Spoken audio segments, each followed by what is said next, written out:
اعوذ باللہ من الشیطان الرجیم بسم اللہ الرحمن الرحیم السلام علیکم ورحمۃ اللہ وبرکاتہ۔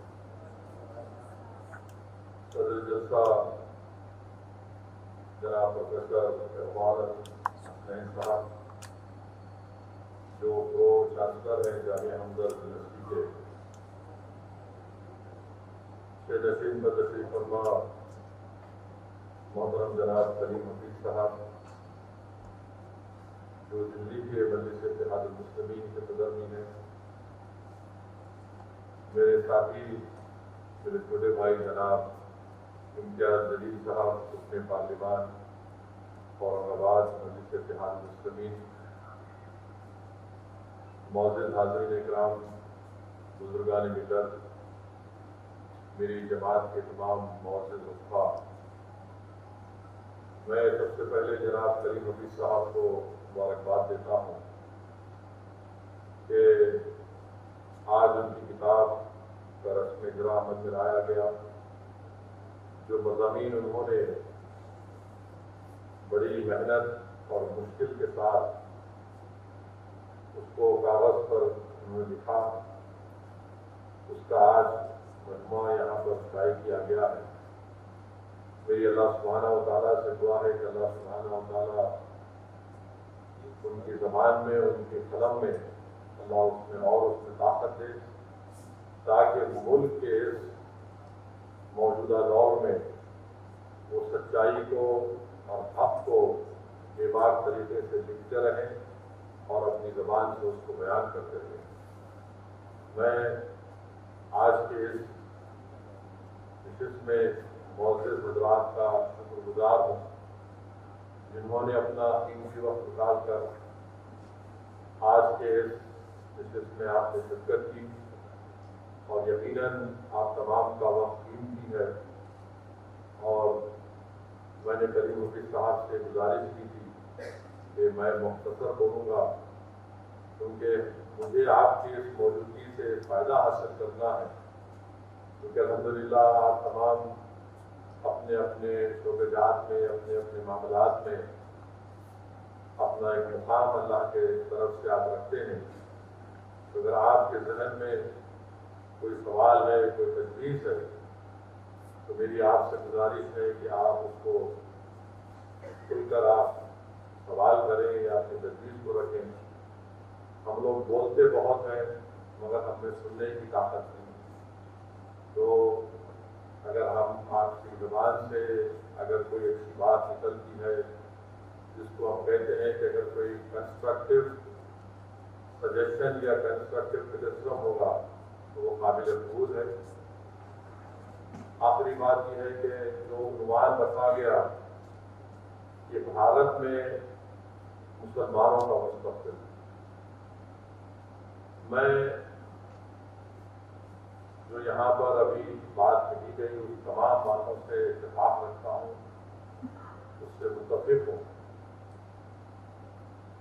مگر میرے دل میں بھی بات چیزیں پیدا ہوتی ہیں، میں انسان ہوں، کہ اگر بابری مسجد کی شہادت کے بعد 30-32 سال کے بعد اگر کسی کو بھی مجرم قرار نہیں دیا جاتا، تو یہ صرف مسلم اقلیت نہیں بلکہ ہر اس شخص کے لیے یہ سوچنے پر ہم مجبور ہو جاتے ہیں کہ پھر انصاف ہوا نہیں ہوا۔ اگر نیشنل سیمپل سروے یہ کہتا ہے 2014 کا کہ ملک میں 60 لاکھ سے زائد بچے آؤٹ آف اسکول ہیں، اس میں قریب 5% مسلمان آؤٹ آف اسکول ہیں۔ اگر ڈراپ آؤٹ ریٹ 17.6% ہے مسلمانوں کا، اور ڈراپ آؤٹ ریٹ کی اہم وجہ اردو کمیٹی یہ کہتی ہے کہ مسلمانوں کے پاس فائنینشیل ویئربال نہیں ہے اپنے بچوں کو پڑھانے کا۔ اگر گریجویشن میں 3% ہے، اور اگر انٹر جنریشنل موبلٹی میں مسلمان دلتوں سے کم ہے،